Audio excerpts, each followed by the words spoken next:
সাইয়েদনা মূসা আলাইহিস সালাম আল্লাহর একবার জিজ্ঞেস করলেন, আল্লাহ মাইয়াকুনু জালিসি ইয়াউমাল কিয়ামা, আল্লাহ আমার সাথে কিয়ামতের দিন জান্নাতের সাথী কে হবে? আল্লাহ বললেন, জালিসুকা ফিল জান্নাতি জাজ্জার, তোমার সাথী হবে কিয়ামতের দিন বিচার শেষে জান্নাতে যখন ঢুকবে তোমার সাথী হবে একজন কসাই। কসাই চিনেন? কি করে? গোশত কাটে। সাইয়েদনা মূসা আলাইহিস সালাম অবাক হলেন, ঘটনা কি? কসাই? আমি হইলাম নবী আর আমার সাথে জান্নাতে থাকবে? হাউ কাম ইটস পসিবল, এটা কিভাবে সম্ভব? আল্লাহ বললেন, নিজেই দেখে আসো এটা কেমন কসাই। সাইয়েদনা মূসা আলাইহিস সালাম ছদ্মবেশে কসাইয়ের দোকানে দাঁড়িয়ে রইলেন। দেখলেন স্পেশাল বিশেষ কোনো আমল নাই, কসাই শুধু গোশত কাটে, গোশত বিক্রি করে। দিন শেষে দোকান বন্ধ করে প্যাকেটের ভেতরে গোশত নিয়ে বাড়িতে রওনা হয়েছে। বাড়ির ভেতরে ঢুকে যাওয়ার পর সাইয়েদনা মূসা আলাইহিস সালাম ঘরের দরজার কড়া নাড়লেন। কসাই বলে, মান আনতা, তুমি কে? মূসা আলাইহিস সালাম বললেন, আনা মুসাফির, আমি মুসাফির, থাকার জায়গা নেই, আপনি যদি থাকার জায়গা দেন আপনার বাড়িতে থাকবো। কসাই বলে, আসেন। সাইয়েদনা মূসা আলাইহিস সালাম ঢুকলেন। কসাই বলে, এই ঘরে একটু থাকেন, ওই ঘরে আমার একটু কাজ আছে। মূসা আলাইহিস সালাম বললেন, যান, কাজ সেরে আসেন। মূসা আলাইহিস সালাম খেয়াল করলেন ওই ঘরে মাচার উপর থেকে বয়োবৃদ্ধ এক নারীকে তিনি নামিয়ে গোসল করালেন, টাওয়াল দিয়ে গা মুছিয়ে দিলেন। এরপর দোকান থেকে আনা সুন্দর গোশতের টুকরাটারে নিজ হাতে কেটে রান্না করলেন। তারপর রুটি বানালেন আর গোশত আর রুটি হাতে নিয়ে ওই মহিলার মুখে তুলে দিচ্ছেন। মহিলা খাচ্ছে, খায় আর বিড়বিড় করে কি যেন দোয়া পড়ে। সুবহানাল্লাহ পড়বেন না? ওই মহিলাকে খাওয়ানোর পরে কসাই সাইয়েদনা মূসা আলাইহিস সালামকে মেহমান হিসেবে খাবার নিয়ে আসলেন। বললেন, ও পথিক, খাবার খান, সকালবেলা আপনিও চলে যাবেন, আমিও যাব আমার দোকানে, খেয়ে আপনি ঘুমিয়ে পড়েন। মূসা আলাইহিস সালাম বললেন, ততক্ষণ পর্যন্ত তোমার আনা খাবারে আমি হাত দিব না যতক্ষণ না তুমি বলবা ওই মহিলাটাকে। কসাই বলে, হাদিহি উম্মি, এটা আমার মা, হাদিহি উম্মি, এটা আমার মা। এই দুনিয়া এই মা ছাড়া আমার কেউ নাই, আমিও ছাড়া আমার মায়ের কেউ নাই। তাই প্রতিদিন দোকানের কাজ শেষ করে গোশত এনে রান্না করে আমার মারে আমি খাওয়াই। হাদিহি উম্মি, এটা আমার জনম দুঃখিনী মা। সাইয়েদনা মূসা আলাইহিস সালাম, বুঝলাম তোমার মা, কিন্তু তুমি যখন রুটি তোমার মায়ের মুখের ভেতরে তুলে দিচ্ছিলে, তোমার মা বিড়বিড় করে কি যেন পড়লো, কি পড়ে তোমার মা? কসাই বলে, আমার মায়ের একটা পাগলা দোয়া আছে। কি দোয়া? আমি জানি কঠিন কালেও এই দোয়া কবুল হবে না। আবেগের বশবর্তী হয়ে প্রতিদিন আমার মা আমার খেদমতে আমার উপর এত সন্তুষ্ট হয়ে যায়, এত খুশি হয়ে যায়। আমার মা প্রতিদিন বলতে থাকে, আল্লাহুম্মা জাআল ইবনি জালিসা মূসা ইয়াউমাল কিয়ামা। ও আল্লাহ, আমার ছেলের খেদমতে আমি এত সন্তুষ্ট, আমার ছেলের উপর আমি এতটাই রাজি খুশি। শুনেছি এই জামানার সবচাইতে বড় পয়গম্বর, বনি ইসরাইলের সবচাইতে বড় নবী, ওই নবীর নাম নাকি মূসা। ও আল্লাহ, আমি এত কিছু জানি না, এত কিছু বুঝি না, এত কিছু চাই না, তোমার দরবারে শুধু একটাই চাওয়া, একটাই ফরিয়াদ, তুমি আমার ছেলেরে কিয়ামতের দিন মূসার সাথে হাসর নসিব করে দিও। আমার ছেলে কসাই ছেলেটারে তুমি মূসার জান্নাতের সাথী বানিয়ে দিও। আল্লাহুম্মা জাআল ইবনি জালিসা মূসা ইয়াউমাল কিয়ামা, জালিস মানে ফ্রেন্ড, বন্ধু। আল্লাহ, জান্নাতে আমার ছেলেরে তুমি মূসার বন্ধু বানিয়ে দিও। মূসা আলাইহিস সালাম এবার বুঝতে পারলেন। তিনি বললেন, ঘটনা তো এই জায়গায় এতক্ষণে বুঝতে পেরেছি, কেন আমার সাথে মুফাসসির যাবে না, হাফেজে কোরআন যাবে না, শহীদরা যাবে না, ওলিরা যাবে না, নবীরা যাবে না, আমার সাথে জান্নাতে যাবে কসাই। এটা মায়ের দোয়া। কার দোয়া? মায়ের দোয়ার দরকার আছে না নাই? অনেক পাওয়ারফুল মায়ের দোয়াটা। বুলেট মারলে বুলেট মিস হয়, মায়ের দোয়া মিস হয়? ড্রোন হামলা করলে ড্রোন হামলা মিস হয়ে যেতে পারে, কিন্তু মায়ের দোয়া কঠিনকালে মিস হয় না। চিল্লায় বলেন ঠিক কিনা? মায়ের দোয়াটাও কবুল, বদদোয়াও কবুল। ভয়ঙ্কর কিন্তু। মা দোয়া করলে কবুল হয়, কিন্তু বদদোয়া করলে কবুল হয় না। এরকম হলে it was not a big deal, এটা বড় সমস্যা ছিল না। কিন্তু দোয়া করলেও যেমনি কবুল, বদদোয়াটাও কবুল। এজন্য খবর আছে না নাই? এজন্য মায়ের কাছ থেকে সবসময় দোয়া নিতে হবে। দোয়া নিতে রাজি আছেন? আমাদের সমাজে এরকম অনেক ধরনের কুসংস্কার। 2 কলা খেলে 2 বাচ্চা হয়, তাই না? আসলে কি কথাটা ঠিক? বাচ্চা একটা হবে না দুইটা হবে, ছেলে হবে না মেয়ে হবে, এটা কে দেয়? আবার অনেকের মাথার চুলের মধ্যে দুইটা গিট থাকে, আছে না নাই? 2 গিট থাকলে কয় তোর 2 বিয়া, 3 গিট থাকলে 3 বিয়া, গিট নাই কয় তোর বিয়া নাই, আছে না নাই? এগুলো মুসলমান বিশ্বাস করতে পারে? মুসলমান বিশ্বাস করে একজনকে, তিনি কে? তো এই 3 ফল এটা খেলে মানুষ পাগল হয়ে যায় না, এটা স্বাস্থ্যকর একটা খাবার। বাংলাদেশের 3 আর আরব দেশের 3-এর পার্থক্য আছে। আরব দেশের 3 খুব সুস্বাদু। তো এই 3-এর নামে আল্লাহ একটা সূরা দিলেন, সূরার নাম হচ্ছে সূরাতুত তিন। সূরার নাম এরকম অনেক নামে আল্লাহ সূরা দিয়েছেন, খেয়াল করে দেখবেন। মানুষের নামে সূরা দিয়েছেন, সূরাতুল ইনসান, সূরাতুন নাস। আবার ইন্ডিভিজুয়াল 6 জন পুরুষ মানুষের নামে সূরা দিয়েছেন, 6 জন নবীর নামে, একজন ওলির নামে। সূরা হুদ, সূরা ইউসুফ, সূরা ইউনুস, সূরা মুহাম্মদ, সূরা ইব্রাহিম, সূরা নূহ, আছে না নাই? আবার সূরা লোকমান, আছে না নাই? মানুষের নামে সূরা, তাই না? তো 7 জন পুরুষের নামে সূরা, আর মাত্র 1 জন নারীর নামে আল্লাহ সূরা দিলেন। বলেন তো এই সূরাটার নাম কি? মারিয়াম। তো রেশিওটা কম হয়ে গেছে না? পুরুষ 7 জন, নারী 1 জন। নারীরা যাতে রাগ না করে, নারীদেরকে বুঝ দেওয়ার জন্য আল্লাহ সব নারীদের নামে আলাদা একটা সূরা দিলেন। সূরার নাম, তার মানে আল্লাহ নারীকে খুশি রাখতে চায়, বিশ্বনবীও নারীদেরকে খুশি রাখতে চায়। আমার অনেকে বলে, হুজুর আপনি নারীদের পক্ষে কথা বলেন বেশি। আমি সবার পক্ষেই বলি, যার যেটা অধিকার তাকে সেটা দিতে হবে, ঠিক কিনা? নারীরা সম্মানিতা, তাদেরকে সম্মান দিতে হবে। বিশ্বনবী তাদেরকে সম্মান দিতেন। মায়েশাকে বিশ্বনবী সবসময় আগে সালাম দিতেন। সুবহানাল্লাহ পড়েন। খাদিজা রাদিয়াল্লাহু তাআলা আনহাকে আল্লাহ তাআলা আরশের উপর থেকে সালাম পাঠিয়েছেন। এজন্য নারীদেরকে সালাম দিবেন বেশি বেশি। ঘরে সুখ শান্তি নাই, অনেকে বলে ঘরটা নাকি জাহান্নামের টুকরা, কারণ সালাম নাই। সালাম মানে শান্তি। সালাম মানে কি?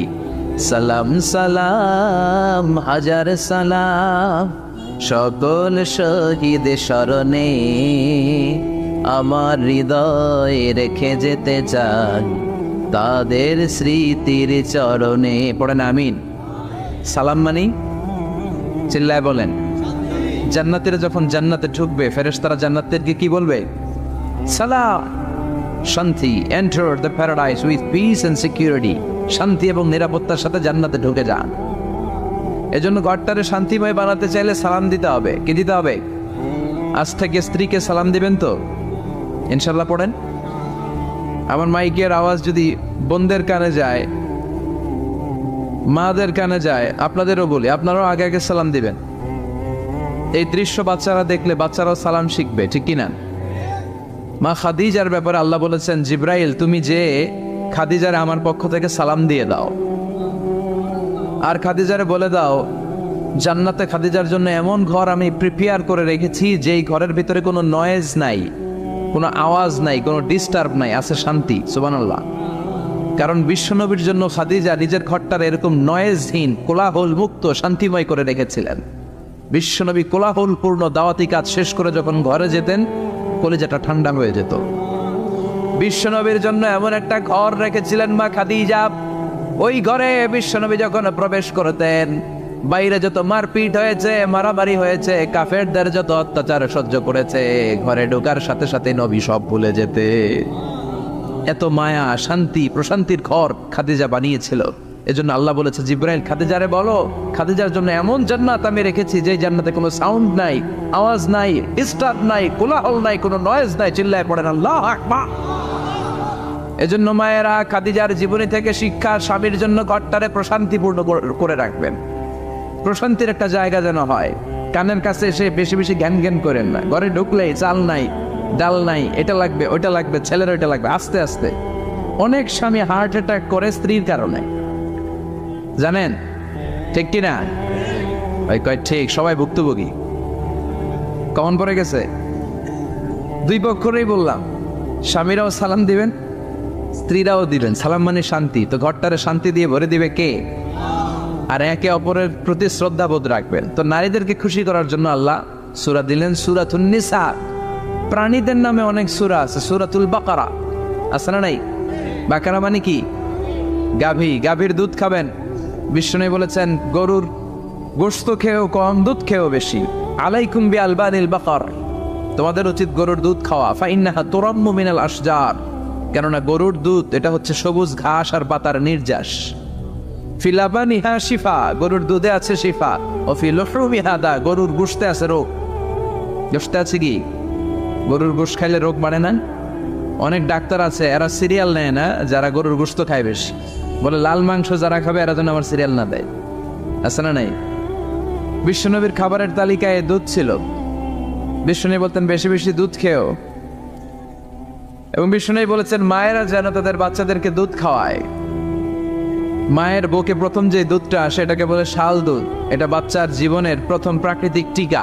সুবহানাল্লাহ পড়েন। আমরা কত টাকা দিয়ে দামি দামি টিকা দেই, কিন্তু প্রথম টিকাটা আল্লাহ ফ্রি দিছেন। সুবহানাল্লাহ পড়েন।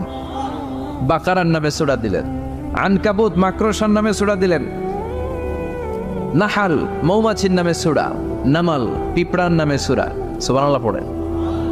এইভাবে আপনি খুঁজলে কোরআনের চ্যাপ্টারগুলো যে কত সুন্দর সুন্দর নাম দিয়ে আল্লাহ দিয়েছেন, তারই ধারাবাহিকতায় আজকের সূরাটির নাম দিয়েছেন আল্লাহ একটা ফলের নামে। কিসের নামে? 3 ফলের নামে। সূরার নাম কি? সাইয়েদনা বারা ইবনে আযিব রাদিয়াল্লাহু তাআলা আনহু বর্ণনা করেন, বুখারীর বর্ণনা।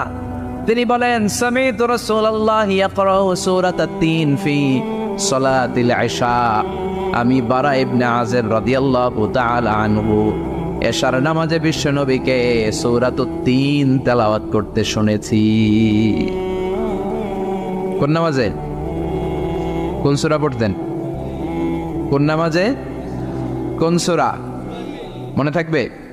পড়বেন তো? তিনি বলেছেন এশার নামাজে আমি বিশ্বনবীকে সূরাতুত তিন তেলাওয়াত করতে শুনেছি। ফামা সামি'তু আহসানা সাওতিন মিন সাওতি রাসূলিল্লাহ, আল্লাহ রাসূলের কণ্ঠের চাইতে এত মধুর কণ্ঠ আমার জীবনে শুনি নাই। বিশ্বনবী যখন তেলাওয়াত করতেন সাহাবাদের কলিজা ঠান্ডা হয়ে যেত। সাহাবারা মাঝে মাঝে খাবার না পেলে, ঘরে খাদ্য না থাকলে বিশ্বনবীর কাছে চলে আসতেন, এসে বিশ্বনবীর চেহারার দিকে তাকায় থাকতেন, ওনার কণ্ঠে তেলাওয়াত শুনতেন। বিশ্বনবীর তেলাওয়াত শুনলে চেহারার দিকে তাকায় থাকলে ক্ষুধার কথা তারা ভুলে যেতেন। কি কণ্ঠ ছিল বিশ্বনবী!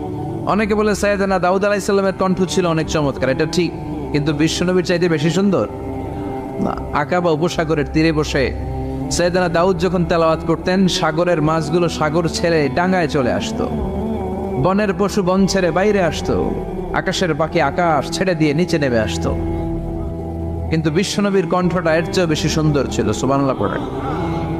বিশ্বনবী সারাদিন যে কোরআনের আয়াতগুলো নাজিল হয়েছে, প্রত্যেক রাত্রে এশার নামাজের পর ঘরের মধ্যে বসে বসে আয়াতগুলো তেলাওয়াত করতেন।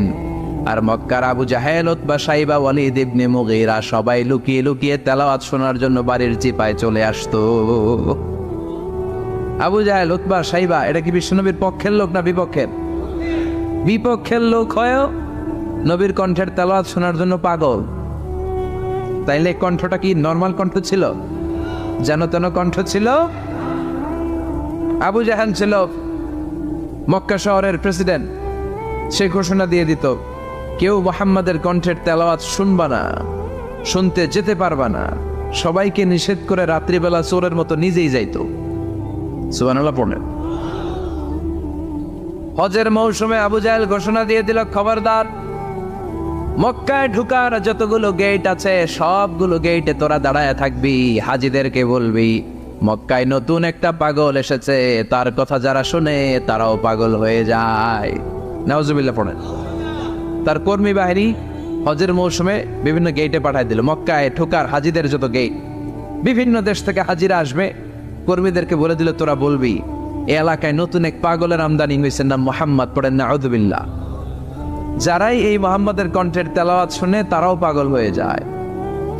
আদেশ অনুযায়ী কর্মীরা মক্কার গেটে দাঁড়িয়ে দাঁড়িয়ে হাজিদেরকে বলল, হাজি সাহেব হজে যান, জমজম খান, খেজুর খান, হজ করেন, সমস্যা নাই, কিন্তু নতুন এক পাগল আসছে, এই পাগলের নাম মুহাম্মদ, এই পাগলের কাছে যারা যায় হেরাও পাগল হয়ে যায়। হাজি সাহেবরা কোনোদিন এই মুহাম্মদ নামটা শোনে নাই, এই প্রথম শুনলো। শুই নাই মনে মনে কয় যেদিকে যাব আর নাই যাব, আগে মুহাম্মদের কাছে যাব। সবার আগে কার কাছে যাব? কারণ মানুষের একটা অভ্যাস হচ্ছে আল ইনসানু হারিসুন আলা মা মুনিয়া, মানুষের যেটা করতে নিষেধ করা হয় বেশি ওইটা মানুষ করে বেশি। মনে মনে হাজিরা বলে তোমরা নিষেধ করছো তো অবশ্যই যাব, দেখি এই মুহাম্মদটাকে। তার মানে আমাদের বিরুদ্ধে অপপ্রচার করলে এটা আমার পক্ষের প্রচার হয়ে যায়। সুবহানাল্লাহ পড়েন। ইসলামের বিরুদ্ধে অপপ্রচার করলে এটা কি হয়ে যায়? প্রচার হয়ে যায়। ইউরোপ আমেরিকাতে ইসলামের নামে ট্যাগ লাগায় এক্সট্রিমিস্ট, জঙ্গি। আমরা নাকি জঙ্গি, আমরা নাকি এক্সট্রিমিস্ট।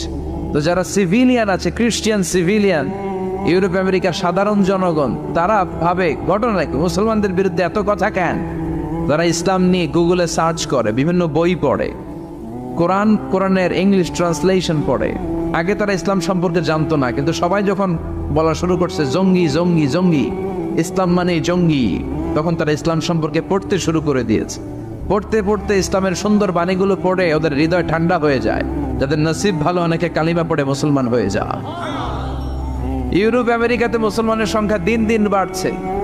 মাঝে মাঝে পত্র পত্রিকায় দেখবেন যে কনভার্টেড মুসলমান, ও মুসলমান, ও মুসলমান। ধারণা করা হচ্ছে 2070 সালের মধ্যে ইউরোপ আর আমেরিকায় মুসলমান হয়ে যাবে সংখ্যাগরিষ্ঠ। খ্রিস্টানদের ছাড়িয়ে মুসলমানদের সংখ্যা ইউরোপ আমেরিকায় বেড়ে যাবে। সুবহানাল্লাহ পড়েন। সেই দিন বেশি দূরে নয় যেদিন কালেমার পতাকা হোয়াইট হাউসের উপরে শোভা পাবে। ঘোষণাটা কার? চিল্লায় বলেন, ওয়াদাটা কার? আবু জাহেল ঘোষণা দিয়েছে কেউ যেতে পারবে না, কিন্তু লুকিয়ে লুকিয়ে নিজেই যায়। একটা নির্ধারিত সময়ে বিশ্বনবী তেলাওয়াত করতেন, আর ওই তেলাওয়াতের সময় আবু জাহেল, উতবা, শাইবা, ওয়ালিদ ইবনে মুগীরা সবাই লুকিয়ে লুকিয়ে বিশ্বনবীর ঘরের চারদিকে কান পেতে মধুর কণ্ঠের তেলাওয়াত শুনতো। ফ্রি ফ্রি আরামসে শুনতো এই তেলাওয়াত। বিশ্বনবীর তেলাওয়াত যখন শেষ হয়ে যেত, এরা ভাগলপুর দিত দৌড়। ফিরে যাওয়ার রাস্তা থাকতো একটা, কয়টা? দেখা হয়ে যেত। একজন আরেকজনকে দোষারোপ করতো। আবু জাহেল বলতো, কিরে তোরা আসলি কেন? ওরা বলে, তুই এলি কেন? দিনের বেলা ভাষণ দেশ মোহাম্মদের বিরুদ্ধে, রাত্রে বেলা চোরের মতো তুই আসিস কেন? একে অপরকে দোষারোপ করে। আবু জাহেল বলে, ঠিক আছে, কাল থেকে আমিও আসবো না, তোরাও আসবি না। চল আমরা শপথ নেই যে কেউ আসবো না। দস্তখত দে, সিগনেচার দে, যেই আসবে তার মাথার চুল কামিয়ে আলকাতরা মেখে মক্কার বাজারে ঘুরিয়ে ঘুরিয়ে অপমান করা হবে। সবাই রাজি। আবু জাহেল বলে, দে। রাজি হলে সিগনেচার দে। সবাইকে আবু জাহেল, তুই নেতা, তুই আগে দে। আবু জাহেল 1 নাম্বার, নাম্বার 2 উতবা, নাম্বার 3 শাইবা, সবাই সিগনেচার।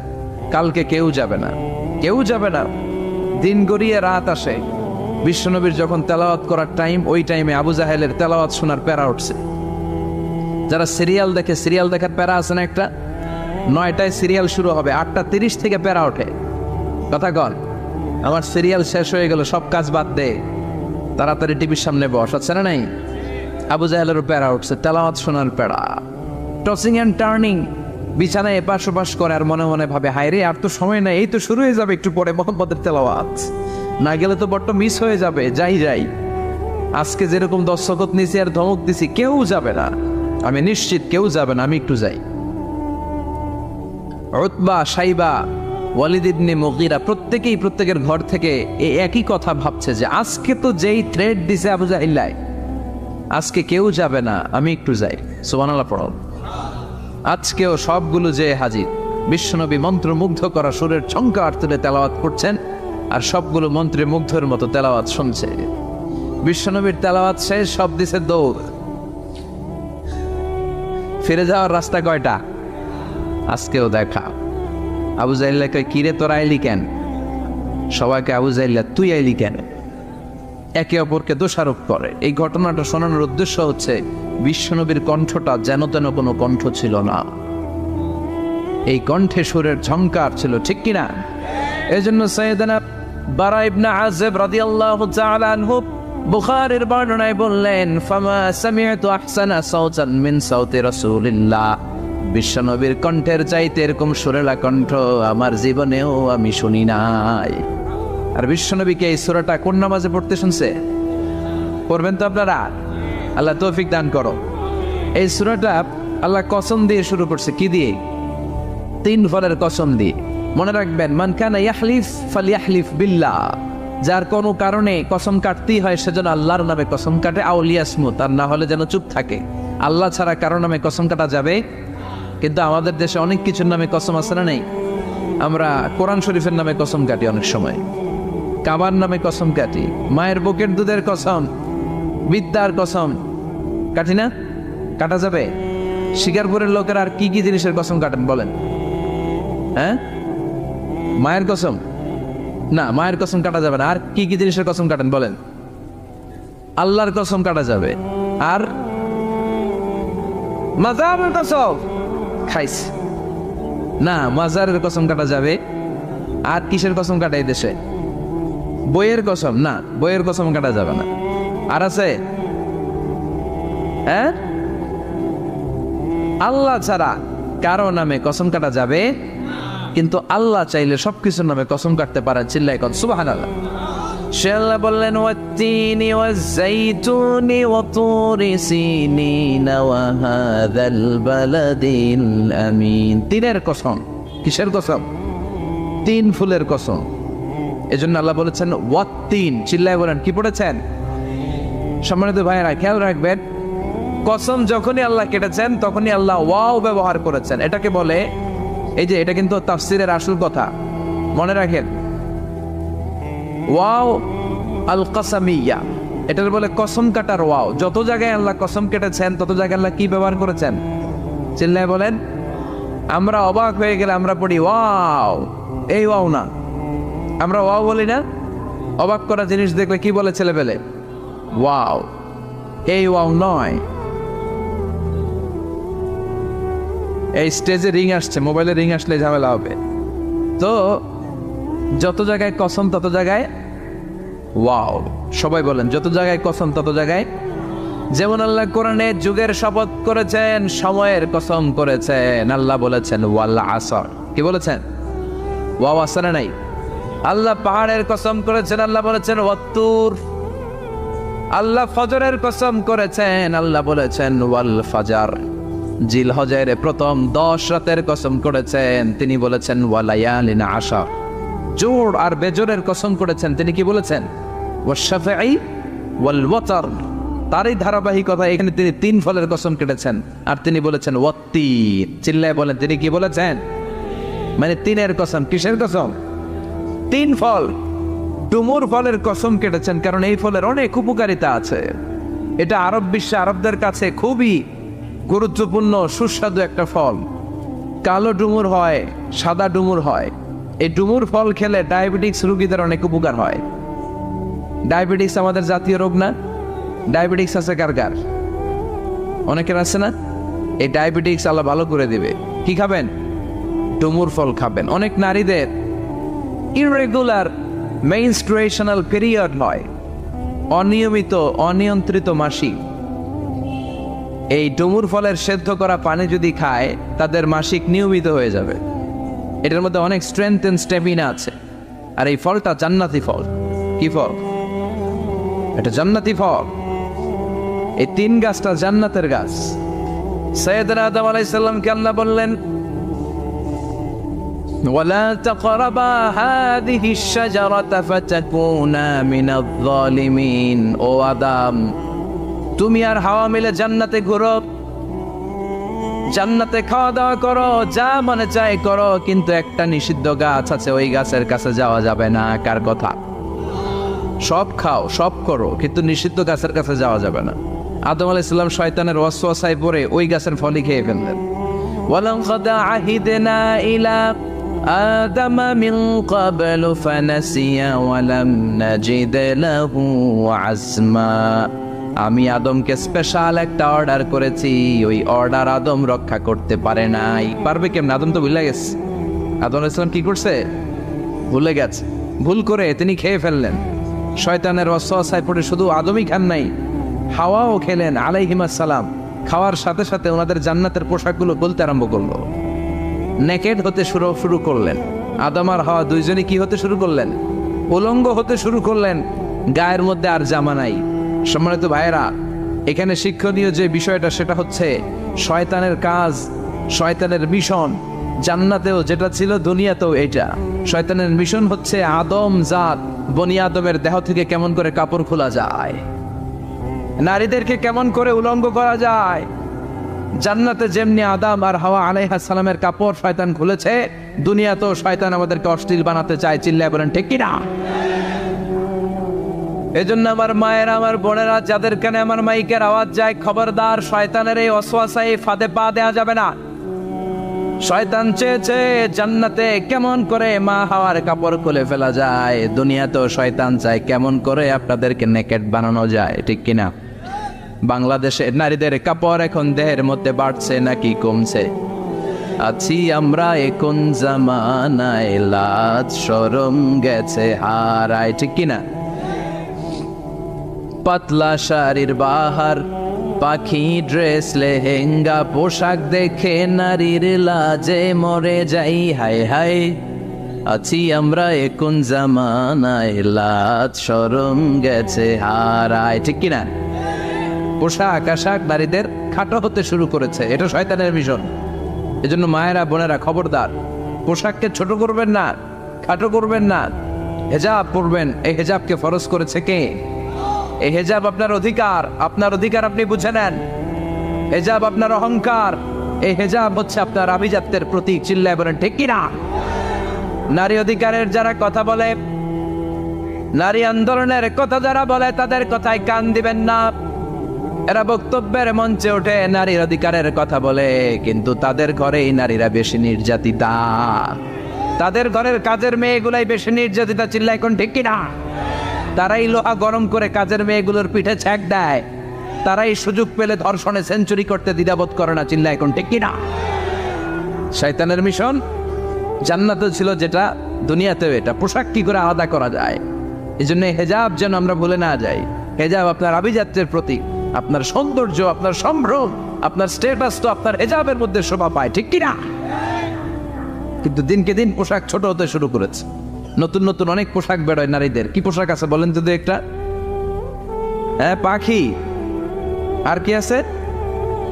লেহেঙ্গা আর কিরণমালা। আর এগুলো পড়বেন না, হেজাব পড়বেন। হেজাবে একটা নারীকে যত সুন্দর, রূপবতী, গুণবতী, সুস্নিগ্ধা লাগে, অন্য কোনো পোশাকে লাগে? আল্লাহ আমাদেরকে বোঝার তৌফিক দান করো। সাইয়েদনা আদম আলাইহিস সালাম, হাওয়া আলাইহিস সালাম জান্নাতের ভেতরে যখন উলঙ্গ হয়ে গেল, লজ্জাস্থান ঢাকার জন্য জান্নাতের বিভিন্ন গাছের দিকে দৌড়ায়। দৌড়িয়ে দৌড়িয়ে যেই গাছের পাতা দিয়ে তারা সেদিন লজ্জাস্থান ডেকেছিল, ওই গাছের নাম ছিল তিন গাছ। কি গাছ? ওই তিনের কসম কোরআনে কেটেছে কে? সেজন্য আল্লাহ বললেন, ওয়াত্তিনি ওয়াজ্জাইতুনি ওয়া তুরি সিনিন ওয়া হাযাল বালাদিল আমিন। সুবহানাল্লাহ পড়ে। তিনের কসম, জাইতুনের কসম। জাইতুন মানে জলপাই। আওয়াজ করে বলতে হবে, জাইতুন অর্থ খাইছেন? জলপাইয়ের আচার খাই না আমরা? জাইতুন মানে জলপাই, ইংরেজিতে বলে অলিভ। তবে আমাদের জলপাই আর আরব দেশের জলপাই একটু গুণগত পার্থক্য আছে। আরব দেশের জলপাই একটু ছোট হয়, আমাদের গুলা সাইজে বড় হয়। আরব দেশের জলপাই একসাথে অনেকগুলা খাওয়া যায়, আর আমাদের দেশের জলপাই আবার 2-3টার বেশি খাওয়া যায় না। অনেক টক না? এই 7টা জলপাই আর একটা তিন, এই মিক্স রেশিওতে যদি আপনি রেগুলার খান, আপনার বার্ধক্য রোধ হবে, আপনার স্বাস্থ্য ভালো থাকবে। আলহামদুলিল্লাহ পড়েন। এই জাইতুন গাছগুলো আরব দেশে হিল ট্র্যাক্টস, পাহাড়ি এরিয়াতে হয়, 100 বছর বেঁচে থাকে। বিশ্বনবী বলেছেন, কুলু যাইতা ওয়াত্তাহিনু ফাইন্নাহা মিন শাজারাতিন মুবারাকা। বিশ্বনবী বললেন, জাইতুনের তেল খাও, জাইতুনের তেল গায়ের মধ্যে দাও, জাইতুনের তেল মালিশ করো। জাইতুনের ভেতরে বরকত ঢুকায় দিয়েছে কে? জাইতুনের তেল দাড়িতে, চুলে মালিশ করলে দাড়ি চুল সহজে পাকে না। বিশ্বনবী সব সময় দাড়িতে, চুলে জাইতুন মাখতেন। আমি নিজেও মাখি প্রতিদিন, আপনারাও মাখবেন। বাজারে পাওয়া যায়, যে বলবেন অলিভ অয়েল, কি বলবেন? অলিভ অয়েল বললে আপনাকে দিবে। স্পেনের, মেড ইন স্পেন, এদের অলিভ অয়েল ভালো। ফিলিস্তিনের যে অরিজিনাল অলিভ অয়েল, এটা ভালো, এটা খাওয়া যায়। তাম্বতু বিদ্যুহুনি ওয়া সিবগিন লিল আকিলিন, এটার অনেক কাজ, খাওয়াও যায়, মালিশও করা যায়, জাইতুনের ডাল ভেঙে মেসওয়াকও করা যায়। সুবহানাল্লাহ পড়েন। বিশ্বনবী বললেন, নি'মাস সিওয়াকিয়া জাইতুন, জাইতুনের মেসওয়াক কতই না ভালো। ফাইন্নাহা সিওয়াকি ওয়া সিওয়াকুল আমবিয়াই মিন ক্বাবলি, কেননা আমি বিশ্বনবী নিজে জাইতুনের ডাল ভেঙে মেসওয়াক করি, আমার আগে লক্ষাধিক নবীরা সবাই জাইতুনের ডাল দিয়ে মেসওয়াক করেছে। সুবহানাল্লাহ পড়েন। আপনার দেহের ব্যাড কোলেস্টেরলের লেভেল কমে যাবে যদি জাইতুন আপনি খান। দাড়িতে মাখবেন, চুলে মাখবেন। আবার সালাদের মধ্যেও জাইতুনের তেল দিয়ে খাওয়া যায় যদি এক্সট্রা ভার্জিন হয়। লেস দেন 1% অ্যাসিড দিয়ে এটাকে পিউরিফাইং করলে এটাকে বলে এক্সট্রা ভার্জিন। এরপর আরেকটা আছে ভার্জিন, 2% অ্যাসিড দিয়ে পিউরিফাইং করে। 3, 4, 5% অ্যাসিড দিয়ে পিউরিফাইং করলে ওটাকে বলে রিফাইন্ড পিওর, ওটা গায়ে মালিশ করবে।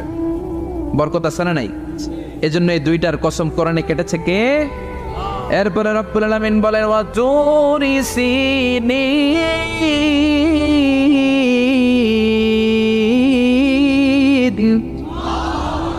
আমি তিন আর জাইতুনের কসম যেমনি কোরআনের মধ্যে করলাম, সাথে সাথে তুর পাহাড়ের কসম কাটলাম। সুবহানাল্লাহ পড়ে। সাউথ সাইনা দক্ষিণ সিনাইয়ে এই তুর পাহাড়ের অবস্থান। মিশরে দুইটা জেলা আছে, উত্তর সিনাই, দক্ষিণ সিনাই। এই দক্ষিণ সিনাইতে 2285 মিটার উঁচু এই পাহাড়। সাইয়েদনা মুসা আলাইহিস সালাম এই পাহাড়ে উঠে কথা বলতেন কার সাথে? তাওরাতের মতো কিতাবকে আল্লাহ তাআলা কাঠের তক্তার মধ্যে লিখে এই পাহাড়ের উপর নাজিল করেছে। কাঠের তক্তা চিনেন? কাঠ দিয়ে মোটা মোটা তক্তা বানায় না? আল্লাহ নিজ হাতে তাওরাত লিখে এই কাঠের তক্তাগুলো সাইয়েদনা মুসা আলাইহিস সালামকে দিলেন, বললেন যাও, এটার মধ্যে হেদায়েত আছে, নূর আছে, বোরহান আছে, নিয়ে যাও, বনি ইসরায়েলের কাছে দাওয়াতের বাণী পৌঁছে দাও, তুমি বার্তাবাহ, যাও। সাইয়েদনা মুসা আলাইহিস সালাম দেখলেন ছোট্ট ছোট্ট কিছু কাঠের ফলকার তক্তা, ভাবলেন কাঁধের মধ্যে তুলে নিয়ে যাই, এর চেয়েও কত ভারী ভারী জিনিস আমি মুসা কাঁধের মধ্যে তুলে বেড়াই। কিন্তু সাইয়েদনা মুসা আলাইহিস সালাম তক্তার মধ্যে হাত দিয়ে দেখে কাঁধে উঠাবে তো দূরের কথা, নাড়াতেই পারে না। সুবহানাল্লাহ পড়ে। কাঁধে উঠাবে তো দূরের কথা, কি করতে পারে না? নাড়াতেই পারে না। মুসা আলাইহিস সালাম ভাবলেন এদিক দিয়ে মনে হয় শক্ত, ওদিকে মনে হয় নরম, ওদিক দিয়ে ধরি, ওদিকে টান দেয়, ওদিকেও নড়ে না, মাঝখানে ধরে টান দেয়, নড়ে না। ঘটনা এর চেয়ে কত বড় তক্তা কান্ধে লয়ে ঘুরি, আর এগুলো নড়ে না কেন? আল্লাহ জিব্রাইলরে বলেন না একটু হেল্প করতে? আল্লাহ বললেন যাও, তোমারে হেল্প করতে কইছে। মুসা আলাইহিস সালাম বললেন ভাই জিব্রাইল তুমি এদিক দিয়ে ধরো, আমি ওদিক দিয়ে ধরি। আমরা এরকম ধরে বলি না মারো টান হেইয়ো, এই দুইজনে হেইয়ো হেইয়ো শুরু করছে, কিন্তু তক্তা নড়ে না।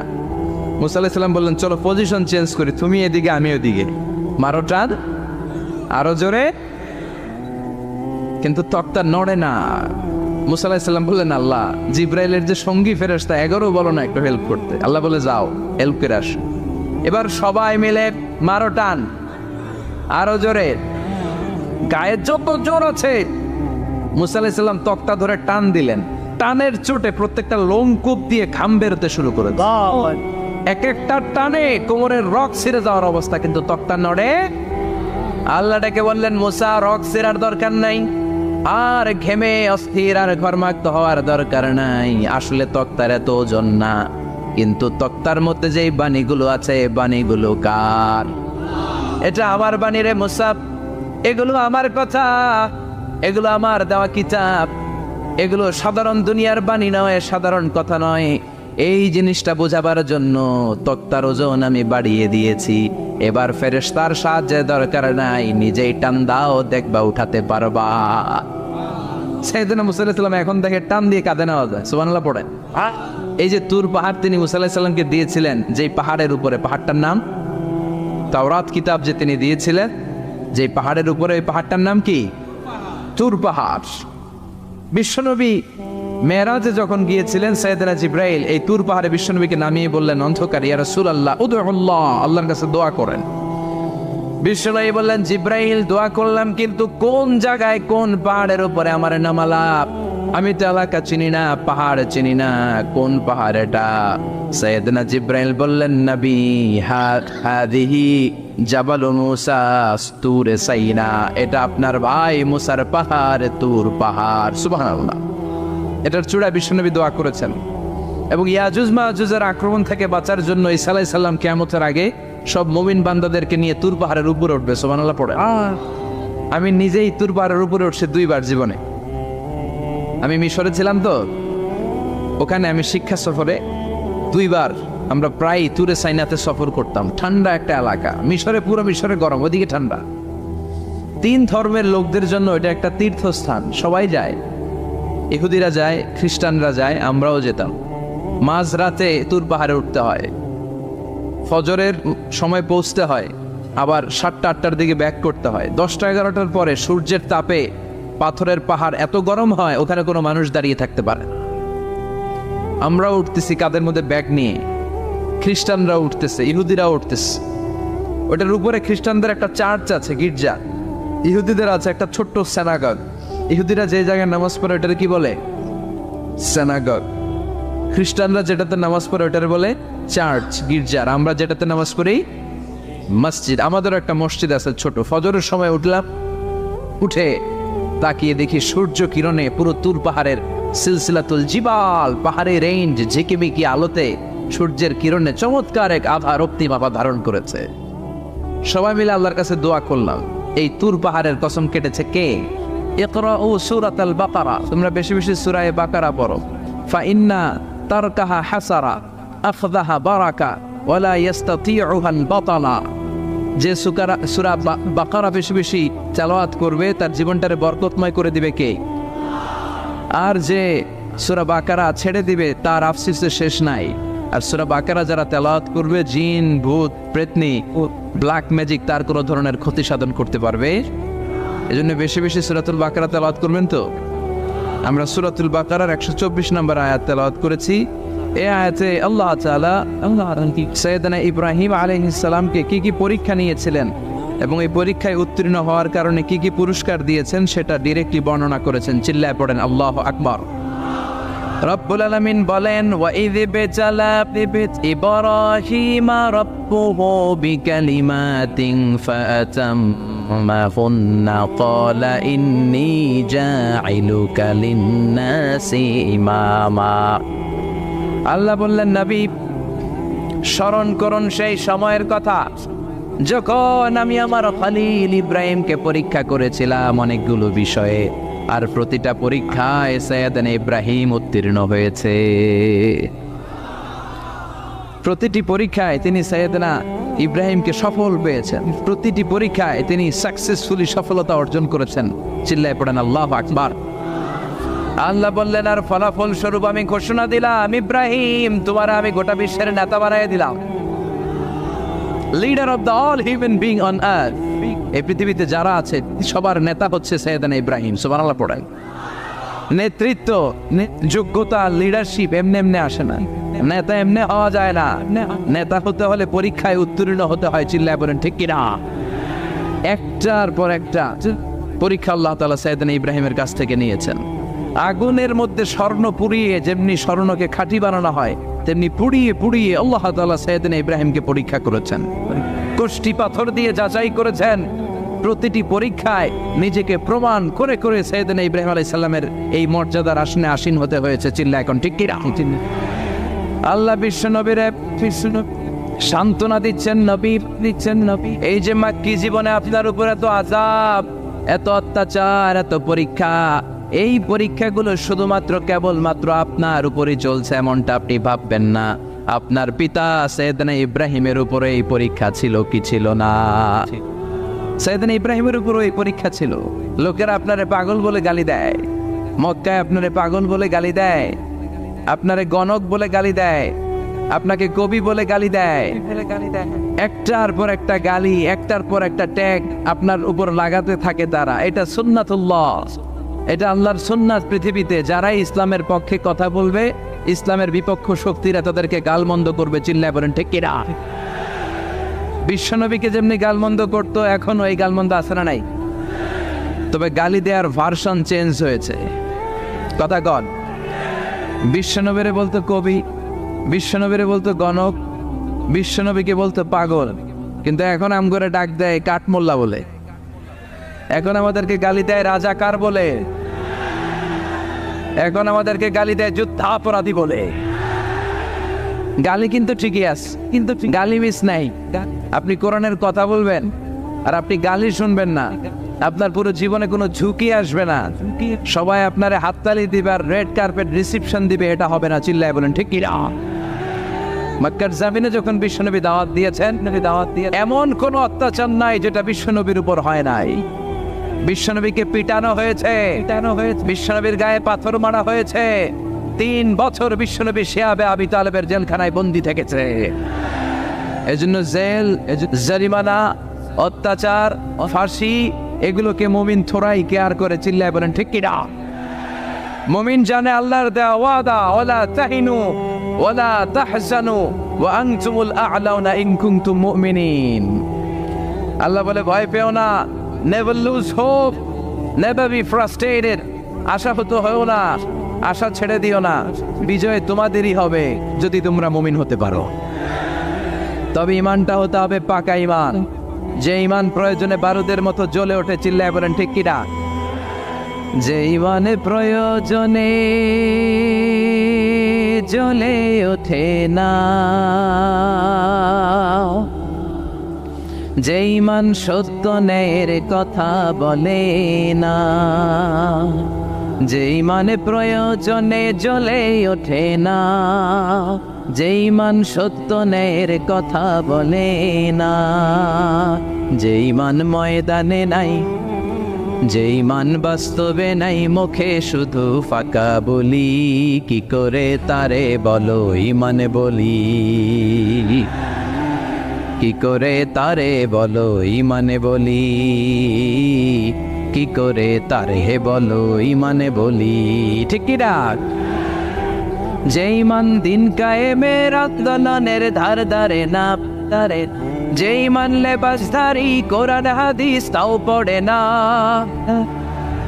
যে ইমান খাজার নামে মাজার গড়ে ফুলুস কামাই, যে ইমান শিরকিয়াতের আমল করে ভীত না হয়, যে ইমান ইমানে বলে নাস্তিকতার মঞ্চে ওঠে, যে ইমান বাতিল মতের দোসর হয়ে ফায়দা লুটে, যে ইমান শুধুই কেবল খায় দায় আনন্দ করে, যে ইমান দেখে না যে ফিলিস্তিনে ভাইরা মরে, যে ইমান বাস্তবে নাই, যে ইমান অন্তরে নাই, মুখে শুধু ফাঁকা বলি, কি করে তারে বলো ইমানে বলি, কি করে তারে বলো ইমানে বলি, কি করে তারে বলো ইমানে বলি, চিল্লায় বলেন ঠিক কিনা? রব্বুল আলামিন বলেন ওয়াত্তিনি ওয়াজ-যাইতুনি ওয়া তুরি সিনিন ওয়া হাযাল বালাদিল আমিন। তিনের কসম, যাইতুনের কসম, তুর পাহাড়ের কসম, আর এই নিরাপদ শহরের কসম। এই নিরাপদ শহর দ্বারা উদ্দেশ্য হচ্ছে মক্কাতুল মুকাররমা। নিরাপদ শহর দ্বারা কোন শহর উদ্দেশ্য? মক্কা। যে মক্কার আগের নাম ছিল বাক্কা। মক্কার আগের নাম সবাই বলেন বাক্কা। মক্কার নামে আল্লাহ কোরআন একটা সূরা দিয়েছে, সূরার নাম সূরাতুল বালাদ। লা উকসিমু বিহাযাল বালাদ ওয়া আনতা হিল্লুম বিহাযাল বালাদ। সুবহানাল্লাহ পড়ে। আবার এই শহরের নাম দিলেন আল্লাহ উম্মুল কুরা, জনপদ সমূহের মা। এই শহরের মধ্যে যারাই প্রবেশ করবে নিরাপত্তা দিবে কে? আবার এই শহরের মাঝখানে আল্লাহ এমন একটা ঘর তৈরি করেছে, গোটা বিশ্বের সব মুসলমান ওই ঘরের দিকে মাথা নুইয়ে সেজদায় লুটিয়ে পড়ে। সুবহানাল্লাহ পড়েন। ইন্না আউওয়ালা বাইতি উদিআ লিন-নাস লাল্লাযী বিবাক্কাতা মুবারাক। এই কাবা ঘরকে কেন্দ্র করে প্রতিদিন 120টা রহমত নাজিল হয়। চিল্লায় বলেন তো কয়টা? সিত্তিনা লিত-তাইফিন, 60টা রহমত যারা তাওয়াফ করে তাদের জন্য। আরবাঈনা লিল মুসাল্লিন, 40টা রহমত যারা নামাজ পড়ে তাদের জন্য। 60 আর 40 কত? বাকি আছে কয়টা? ওয়ালা 20 লিন-নাযিরিনা ইলাল কাবা, বাকি 20টা রহমত যারা তাওয়াফও করে না, নামাজও পড়ে না, শুধু কাবার দিকে তাকিয়ে থাকে। সুবহানাল্লাহ পড়েন। আবার কাবার 4টা কর্নার আছে, একটা কর্নারের ভেতরে একটা পাথর আছে, এটাকে বলে ব্ল্যাক স্টোন কর্নার, হাজরে আসওয়াদের পাথর। এই পাথরে যেই চুমো দেয়, পাথর ওই চুমোদানকারীর জীবনের সব গুনাহ টেনে শুষে সব নিয়ে যায়। কিয়ামতের দিন আল্লাহ হাজরে আসওয়াদের 2টা ঠোঁট দিবেন, 2টা চোখ দিবেন, আর দাঁড় করিয়ে দিবেন। আল্লাহর সামনে দাঁড়িয়ে দাঁড়িয়ে হাজরে আসওয়াদ সুপারিশ করবে, আল্লাহর কাছে বলবে, আল্লাহ এই লোকটা আমারে চুমু দিয়েছে, তার জন্য জাহান্নামের আগুন হারাম করে দাও। এই হাজরে আসওয়াদ পাথরের জন্য আমরা চুমু দিতে পারি, আল্লাহ তৌফিক দাও। জোরে বলেন আমিন। এই নিরাপদ শহরের কসম। শহরটার নাম মক্কা। চিল্লায় বলেন শহরটার নাম। এটার মাঝখানে একটা ঘর আছে, আল কাবা আল মুশাররাফা। লক্ষ লক্ষ মানুষ এই কাবা কেন্দ্রিক প্রতিদিন ছুটতে থাকে। আল্লাহ বলেছেন এটা মাসাবাতাল লিন-নাস, মানুষের মিলন কেন্দ্র। লক্ষ লক্ষ মানুষ এই কাবাকে ঘিরে নামাজ পড়ে। প্রতিটা জুমার দিন 10 লাখেরও মোর দেন 1 মিলিয়ন মুসল্লি কাবার চারদিকে জুমার সালাত আদায় করে সুবহানাল্লাহ পড়েন। আজান হওয়া মাত্রই মৌমাছির মতো মানুষগুলো ছুটতে থাকে। কাবার আজান শুনেছেন? আল্লাহু আকবার, আল্লাহু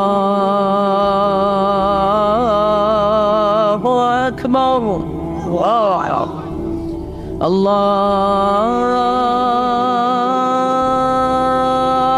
আকবার, আল্লাহু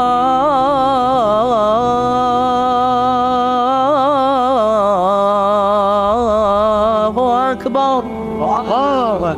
কি সুরেলা আজান, কাবার আজান। আজান হতে দেরি, আজান হতে দেরি। যদি 20-30 তলা হোটেলের কোনো ছাদ থেকে আপনি খেয়াল করেন, দেখবেন মৌমাছির মতো ডানে বায়ে সামনে পেছনে চারিদিক থেকে সারে আল হিজরা দিয়ে, সারে আজিয়াত রোড দিয়ে, কাজা দিয়ে, জারোয়াল দিয়ে, মেসফালা দিয়ে, ইব্রাহিম খালিলি দিয়ে মানুষগুলো কাবার দিকে ঢুকতে শুরু করেছে, ঠিক কিনা? আবার বিশ্বনবী বলতেন, মক্কা তো হাব্বুল বিলাদ ইলাইয়া, মক্কা শহর আমার কাছে সব চাইতে প্রিয় শহর। লাউলা উখরিজিতু লামা খারাজিতু, মক্কার কুরাইশরা কাফেররা যদি এই শহর থেকে জোর করে আমারে বের করে না দিত, আমি কোনোদিন মক্কা ছেড়ে দূরে যেতাম না। সুবহানাল্লাহ পড়ে। বিশ্বনবীর জন্মস্থান এই শহর, যেখানে বিশ্বনবী জন্মেছেন ওইখানে আছে মাকতাবা, লাইব্রেরি। কি আছে? হজ উমরা যারা করেছেন তারা দেখবেন ওখানে গেলেই ফ্রিতে বই দেয়। কি দেয়? বিশ্বনবীর জন্মস্থানে গেলে যেই ভাষার হন, বাঙালি গেলে বাংলায়, ইংরেজ গেলে ইংরেজিতে, পাকিস্তানিরা গেলে হিন্দিতে, সবাইকে ফ্রিতে বই দেয়া হয়। তার মানে বিশ্বনবীর জন্মস্থানে গেলেই বই পাওয়া যায়, ঠিক কিনা?